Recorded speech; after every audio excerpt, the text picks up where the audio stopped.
யாகவராயனும் நாகாக்க காவாக்கல் சோகப்பர் சொல்லிழக்கப்பட்டு என்ற திருக்குறளுடன் அனைவருக்கும் என் வணக்கம். நாம் ஏற்கனவே காற்றாலைகள் பற்றி சிறு குறிப்பு கூறியிருந்தோம். தற்பொழுது காற்றாலைகளுக்கு நாம் அனுப்பியிருந்த தகவல் அறியும் உரிமை சட்டத்தின் கீழ் ஒரு சில ஆவணங்கள் கிடைக்கப்பட்டுள்ளது. கரூர் மாவட்டம் அரவக்குறிச்சி வட்டம் புங்கம்படி மேற்கு கிழக்கு கிராமங்கள் பற்றின காற்றாலைகளோட தீர்மானங்கள் நம்மளுக்கு தகவல் அறியும் உரிமை சட்டம் மூலியமா வாங்கியிருக்கிறோம். அதுல மேக்சிமம் பாத்தீங்கன்னா நம்மளுடைய தீர்மானங்கள் எல்லாமே தனி அலுவலரை வச்சுதான் தீர்மானம் போட்டிருக்கிறாங்க.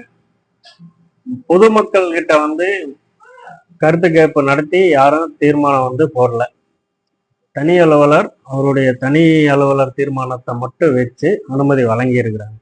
அதுலயும் பாத்தீங்கன்னா மின்கம்பங்கள் நடுறதுக்கு 1 கிலோமீட்டருக்கு 11,000 ரூபான்னு நிர்ணயம் பண்ணியிருக்கிறாங்க. அதை எதன் அடிப்படையில நிர்ணயம் பண்ணாங்கிறது இது வரைக்கும் தெரியாத புதிரா இருக்குது. ஒரு தீர்மானம் அது மாதிரி, இன்னொரு தீர்மானத்துல பாத்தீங்கன்னா 1 கிலோமீட்டருக்கு 4,400 ரூபான்னு தீர்மானம் பண்ணியிருக்கிறாங்க. அதன் அடிப்படையில இந்த நிர்ணயிப்பு தொகை அப்படிங்கிறது நிர்ணயம் பண்றாங்க அப்படிங்கிற சந்தேகங்களை கேட்டிருக்கிறோம். அதுக்கான விளக்கங்கள் இன்னும் வரல. அது வந்ததுமே அதை பத்தியும் நம்ம பார்ப்போம். இப்ப இந்த காற்றாலை மின்கம்பங்கள் முழுவதும் பாத்தீங்கன்னா தீர்மானத்தை படிச்சு காட்டுறேன், பாத்துக்கங்க. பொருள் 12 புங்கம்படி கிழக்கு ஊராட்சி பெருமாள் கோயில் முதல் பால்வாரவட்டி சாலை வழியாக 2.50 கிலோமீட்டர் சாலையில் இருபுறமும் 32 மின் கம்பங்கள் அமைக்க ரெப்பன் எனர்ஜி லிங்க் பிரைவேட் லிமிடெட் நிறுவனத்தின் மூலம் அனுமதி வழங்க கோரப்பட்டது.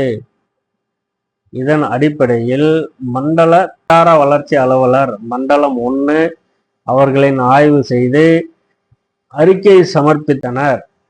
இதன் அடிப்படையில் 1 கிலோமீட்டருக்கு 11,000 மின் வழித்தட தொகையும் மின் தொகை ஆண்டுதோறும் செலுத்துவதற்கும் சமூக பங்களிப்பு தொகையாக ரூபாய் 25,000ம் 98,000 ஆக மொத்தம் 1,34,000 பெற்றுக்கொண்டு அனுமதி வழங்க மன்றம் அங்கீகரிக்கின்றது அப்படின்னு தனி அலுவலரை வச்சு தீர்மானம் வச்சு கொடுத்துருக்குறாங்க.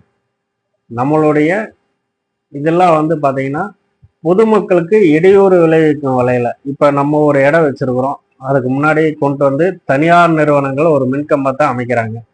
அதை பத்தி நாளைக்கு இப்ப நம்ம அந்த மின்கம்பத்தை எடுக்கிற சூழ்நிலை அல்லது மாற்றக்கூடிய சூழ்நிலை, ஒரு 5 அடி அந்த சைடு மின்கம்பத்தை மாற்றி அமைக்கணும் அப்படின்னா அதை யாரை அணுகணும்னு பொதுமக்கள் கிட்ட கேட்டீங்கன்னா யாருக்குமே தெரியாது.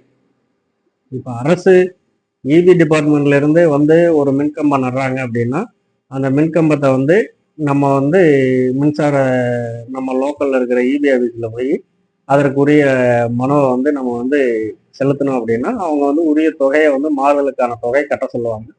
அந்த தொகையை கட்டணும்னா ஒரு 5 அடி அந்த சைடோ அல்லது அந்த பாதையவே மாற்றி அமைக்கணும்னால நம்ம மாற்று பாதையில அமைச்சு தருவாங்க. அதுக்குரிய நிர்ணயிப்பு தொகை நம்ம செலுத்தினா போதும். ஆனா இந்த காற்றாலை நிறுவனங்களை அவங்களுடைய விருப்பத்திற்கேற்ப அவங்களுக்கு தோதான வழிவகைகள் பார்த்து எல்லா பக்கமும் மின்கம்பங்களை நடுறாங்க, ஒரு சீர் அமைப்பு இல்லாம. அதே போல நம்ம தோட்டத்துக்கு முன்னாடியோ நம்ம வழித்தடத்துக்கு முன்னாடியோ நட்டுட்டு போயிட்டாங்கன்னா நாளைக்கு யாரை தொடர்பு கொண்டு அந்த மின்கம்பத்தை நம்ம மாற்றி அமைக்க முடியும்? அதுக்கான தீர்வுகள் கேட்டோம்னா யூனியன் ஆஃபீஸ்லயும் இல்லை, யாருக்கிட்டையுமே இதுக்கான தீர்வு கிடைக்கல. அந்த மின்கம்பங்களை எடுக்கிறதுக்கு எந்த அலுவலரை தொடர்பு கொள்ளணும்னா எந்த அலுவலரும் யாருமே கரெக்டான ஒரு தகவல் வழங்குறது இல்லை. அதே போல இதெல்லாம் ஒரு கிராமத்துல முக்கியமான ஒரு பணியா இருக்குது. இந்த பணிக்கெல்லாம் பாத்தீங்கன்னா ஒரு கிராம சபை கூட்டத்துல பொதுமக்களோட ஆதரவோட இதற்கான அனுமதிகளை வழங்கணும். நம்ம இவங்க பொதுமக்களை யாரையுமே இந்த மின்கம்பங்களை பத்தின தகவலோ அல்லது காற்றாலைகள் அமைப்பதற்கான தகவல் கருத்து கேட்பு கூட்டமோ எதுவுமே நடத்துறது கிடையாது. அவங்களாம் ஒரு தனி அலுவலரை வச்சு தீர்மானத்தை முடிச்சுட்டா அவங்க பஞ்சாயத்து பாதைக்கு அனுமதி கொடுக்குறாங்க.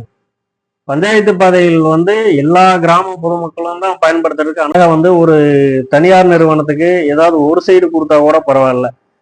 போட்டிருக்கிற தீர்மானம் அத்தனையும் வந்து பாத்தீங்கன்னா இருபுறமும் அமைத்துக்கொள்ள அனுமதின்னு தான் கொடுத்துருக்குறாங்க. இது வந்து இருபுறமும் அப்படிங்கிறப்ப 2 பக்கமும் அவங்க இபி போஸ்ட் போட்டு இடத்த வந்து ஆக்கிரமிப்பு பண்ணிட்டு போயிடுவாங்க. இப்ப இருக்கிற சாதாரண மக்கள்லாம் வந்து நாளைக்கு வந்து இப்போ அவங்க நம்ம தோட்டம் இருக்கு, ஒரு மரத்தை வந்து தோட்டத்துக்கு முன்னாடி பஞ்சாயத்து பதவியில் நட்டுட்டு போயிட்டாங்கன்னா, நாளைக்கு நம்ம தோட்டத்துக்கு முன்னாடி அந்த இடத்துல நம்மளுக்கு வீடு கட்டக்கூடிய சூழ்நிலை, அந்த இடத்துல வீடு கட்டி வழிப்பாதை வந்து அந்த இடத்துலலாம் நம்மளுக்கு அமையுது அப்படின்னா, அந்த மரத்தை நம்ம எடுக்கிறதுங்கிறது சிரமமாயிடும். அதனால நம்ம இப்ப இருந்தே வந்து ஓரளவுக்கு வந்து பொதுமக்களை திரட்டி இந்த மின்கம்பங்களை சீரமைக்கணும் அப்படின்ட்டு ஒரு மனு வந்து நேற்று மக்கள் குறைதீர்ப்பு கூட்டத்தில் வந்து கொடுத்துட்டு வந்துருக்கிறோம் கரூர் மாவட்டத்தில் கலெக்டர் கிட்ட. அதற்கான தீர்வு என்ன கிடைக்குதுங்கிறத அடுத்த வீடியோவில் வந்து சந்திப்போம். நன்றி, வணக்கம்.